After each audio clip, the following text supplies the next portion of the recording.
and let us all do we can to build a better future. So you want to know who's not having a happy Halloween? You want to know who feels like he's not getting any more treats? You want to know who feels like he's being left out in the cold, looking inside while everyone else is having a good time? You know him. You might have forgot about him. A guy named Zelensky. I know. Zelensky. Remember that? Remember how much of a big deal he was? If I ever saw a tweet that would represent Zelensky and where he stands now in the media and everyone's conscience and this war in Ukraine, it's this tweet right here. Danny, look, buddy, you hit yourself a home run homer right here. How it went, how it's going. Person of the year. Remember this came out in 2022? There he is. Everyone's there smiling. Sunflowers are there. Everyone resisting. And now nobody believes in our victory like I do. Nobody. It's been 2 years.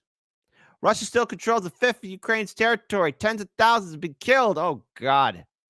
Global support for the war is shrinking.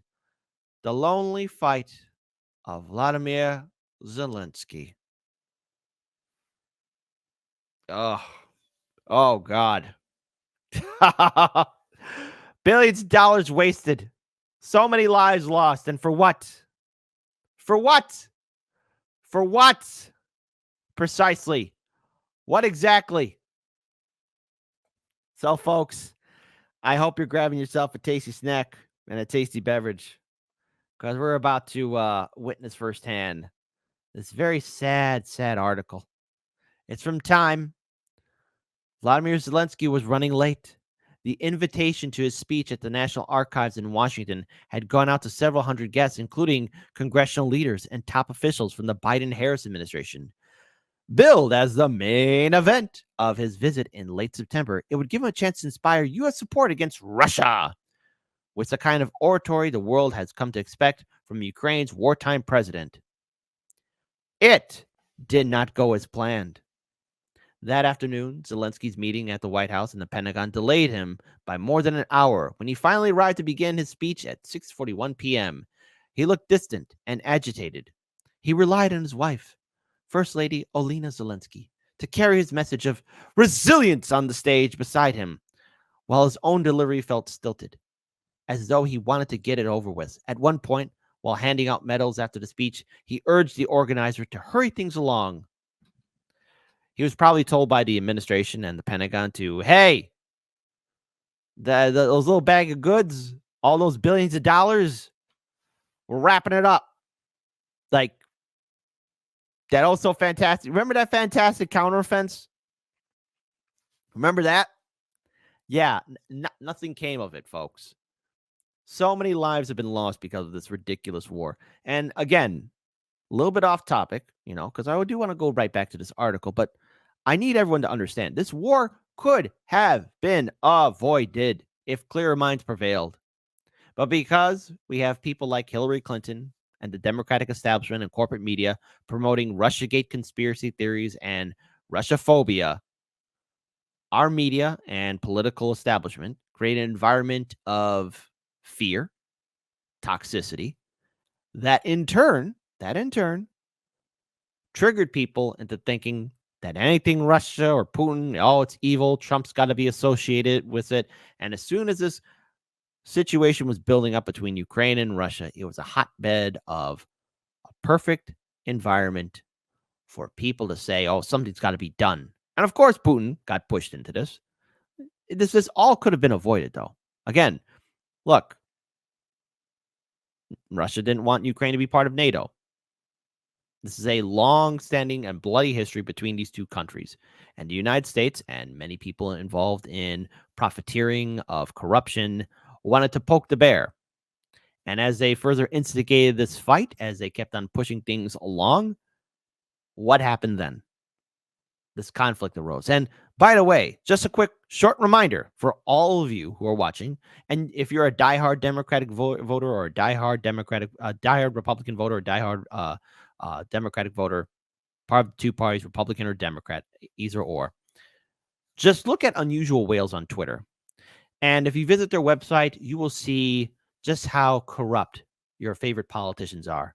Because, as we've mentioned on this show, a lot of these politicians do insider trading. And before the war got started in Ukraine, as the tanks were getting close to the Ukrainian border, our Congress officials, our wonderful representatives, were alerted by this. Now, what do you think they did?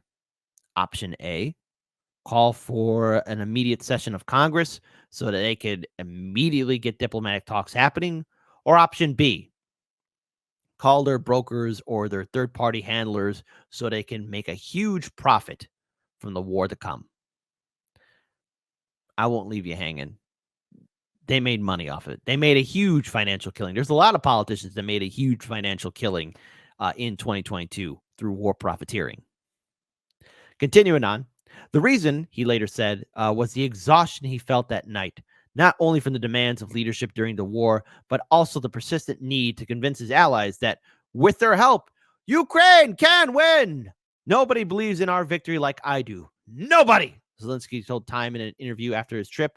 Instilling the belief in his allies, he said, takes all your power, your energy. You understand? It takes so much of everything. Ugh. Oh, God, look how sad he is. He's like a little man now. You compare and contrast this article here to where he is now. Perception drives reality. This was Zelensky in 2022. Front cover, huge, center of attention. Now so small, little, alone. Loved and beloved in 2022. Alone and single and sad in 2023. It's only getting harder. 20 months into the war, about a fifth of Ukraine's territory remains under Russian occupation. Tens of thousands of soldiers and civilians have been killed, and Zelensky can feel during his travels that global interest in the war has slackened. Hey, folks, I want to get you involved in this. That's right. I want to see how many of you have been paying attention to the media landscape. Type 1 if you've been paying attention or are still like, yes, this is still a huge issue. This is still a front page issue. This war in Ukraine. Type 2. Oh my goodness, I actually forgot about it. With everything that's going on, I actually forgot that there was a war in Ukraine. I don't care as much. People aren't talking about it as much. I wonder how many twos will be in the chat. I wonder. One can only wonder. Continuing on. So has the level of international support. The scariest thing is that part of the world got used to the war in Ukraine. Of course, the Joker was right in The Dark Knight, as he's talking to Harvey Dent. If I were to go in the news right now and say that a gangbanger is going to die or a truck full of soldiers is going to blow up, nobody's going to panic because it's all part of the plan. It's all part of the plan. Another war? Yeah, it might get an attention here and there, but it's all part of the plan. Eventually, people move on or get used to it. Even if the plan is horrifying, people get used to it. Yes, there's a war in Ukraine. And what else is new? Exhaustion with the war rolls along with like a wave. You see it in the United States and Europe, and we see that as soon as they start to get a little tired, it becomes like a show to them. I can't watch this rerun for the 10th time. That's a perfect example. Eventually, people get bored. Always comes down to that. Public support for aid to Ukraine has been in decline for months in the United States. Absolutely, it has. And the only reason why any kind of aid is going to go to Ukraine is because of the conflict between Israel and Palestine. So they're going to intertwine what our Congress officials are going to do. They're going to intertwine financial aid for Israel with aid for Ukraine. That's the only way it's going to happen. And Zelensky's visit did nothing to revive it. Some 41% of Americans want Congress to provide more weapons to Kiev, down from 65% in June, when Ukraine began a major counteroffensive, according to Reuters' survey taken shortly after Zelensky's departure. That offensive has proceeded at an excruciating pace, with enormous losses, making it even more difficult for Zelensky to convince partners that victory is around the corner. It's kind of over. With the outbreak of the war in Israel, even keeping the world's attention on Ukraine has become a major challenge. It's at a stalemate. Nothing's going to change. Just even hearing this story, an article like this would be unthinkable in 2022. That's how crazy the world got. After his visit to Washington, Time followed the president and his team back to Kiev, hoping to understand how they would react to the signals they had received, especially the insistent calls for Zelensky to fight corruption inside his own government and fading enthusiasm for the war with no end in sight. On my first day in Kiev, I asked one member of his circle how the president was feeling. The response came without a second's hesitation. Angry. He might have been a little hangry. Again, this is a nation, Ukraine, that got billions upon billions of dollars. The people of Maui only got a one-time payment of $700. The people of East Palestine, Ohio, they have yet to get a visit from Biden. 4,000 people exposed to chemicals from that train derailment. See, people forgot about that train derailment. The politicians forgot about that train derailment. And just as I feared, eventually people are going to forget about that devastating wildfire that took place in Maui. That's how crazy this world is.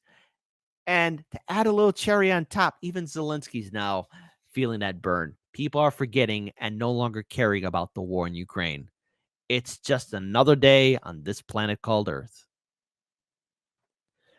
The usual sparkle of his optimism, his sense of humor, his tendency to liven up a meeting in the war room with a bit of a banter or party joke, none of that has survived into the second year of all-out war. Now he walks in, gets the updates, gives the orders, and walks out, says one longtime member of his team. Another tells me that most of all, Zelensky feels betrayed, by his Western allies. They have left him without means to win the war, only the means to survive it.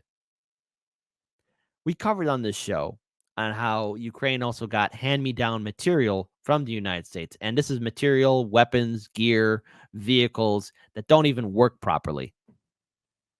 And they're supposed to do a counteroffensive. Plus, look, not to be an armchair general, but you don't broadcast that you're going to do a counteroffensive. You kind of want to keep that a little bit secret, You don't want to tell your enemy what you're doing. You don't want to say, hey, I'm going to throw a haymaker at you if you're in a fight. You don't want to tell your enemy that, hey, you're going to kick them in the stomach, because then they see it coming. It's Tactics 101. But his convictions haven't changed. Despite the recent setbacks on the battlefield, he does not intend to give up fighting or to sue for any kind of peace. So that means war is eternal. On the contrary, his belief in Ukraine's ultimate victory over Russia has hardened into a form that worries some of his advisors. It is immovable, verging on messianic. He deludes himself, one of his closest aides tells me in frustration. We're out of options. We're not winning. Oh my goodness. That was written into a Time magazine article? Wait a minute. I didn't pronounce that right. I stuttered. I'm sorry. We're not winning. Damn it. I screwed it up again. I have to be more professional here. We're not winning. But try telling him that. Zelensky's stubbornness, some of his allies, aides say, has hurt their team's efforts to come up with a new strategy, a new message. As they have debated the future of the war, one issue has remained taboo: the possibility of negotiating a peace deal with the Russians. Judging by recent surveys, most Ukrainians would reject such a move, especially if it entailed the loss of any occupied territory. So that's where we're at. There's a little bit more to the article, but I want to pull up something here from RT just to trigger the liberals. Top officials in Kiev believe that the increasingly messianic message of Vladimir Zelensky has become delusional. The Western-backed leader is expected to launch a major shakeup of the country's military and political leadership, the U.S. publication added, citing his aides. The looming reshuffle is intended to demonstrate accountability for the lack of progress in the stalled counteroffensive against Russia, as well as a deal with the apparently growing opposition to Zelensky's desire to continue the hostilities no matter what. Zelensky remains adamant in his desire to defeat Russia on the battlefield, but his stubbornness has become borderline messianic because he wants to be like so holier than thou. One of the president's advisors said on condition of anonymity, he deludes himself. We're out of options. We're not winning, but try telling him that. The reality on the ground, however, is very different from Zelensky's vision of scoring an ultimate victory over Moscow, and dissent is apparently growing. According to one of his aides, some frontline commanders have begun refusing orders to advance, even when they came directly from the office of the president. The military just want to sit in the trenches and hold the line, but we can't win a war that way. Yeah, you literally can't. In addition, the country is not very well prepared for the upcoming winter, the aide suggested, aiding that pinning failing infrastructure and other hardships exclusively on Russia might not work this time. Last year, people blamed the Russians, one of them said. This time, they'll blame us for not doing enough to prepare. To fix the situation, Zelensky is expected to launch a major reshuffle of his team shortly, with the shakeup affecting both military and civilian leadership. At least one minister would need to be fired, along with a senior general in charge of the counteroffensive, which has done nothing. The article suggested, citing the aides who did not provide the exact names of potential scapegoats, the move is primarily meant to create accountability for the lack of progress on the front line. Hey, let's have democracy in the chat. Do you think this shakeup's going to help Zelensky? Type 3 for yes, it will, and the aid will be flowing in. Type 4, no. And people are no longer interested. They're moving on. They're tired. What's new on television? Kiev launched its counteroffensive against Russian forces in early June, but it has so far neglected to achieve any tangible results. In September, Russian President Vladimir Putin said the counteroffensive had effectively failed, resulting in minor gains and heavy losses for the Ukrainian military. According to Moscow's estimates, the push cost Kiev more than 90,000 troops, 90,000 people, as well as hundreds of military hardware, including assorted Western supplied tanks and armored vehicles. Remember those Leopards and Abrams? Who remembers those? I do. Everyone should. Everyone should. And that's the world we're in. So what can we take away from this? What can we take away from this? This is what we can take away. Danny, you hit that home run homer. How it went, how it's going. There's Zelensky right there, front and center. Everyone's beloved. He's so happy, surrounded by all of that. And there was, for a time, a lot of hype around him. So many actors and actresses, politicians, people in positions of power praising him. You had to vote blue no matter who, people singing his praise.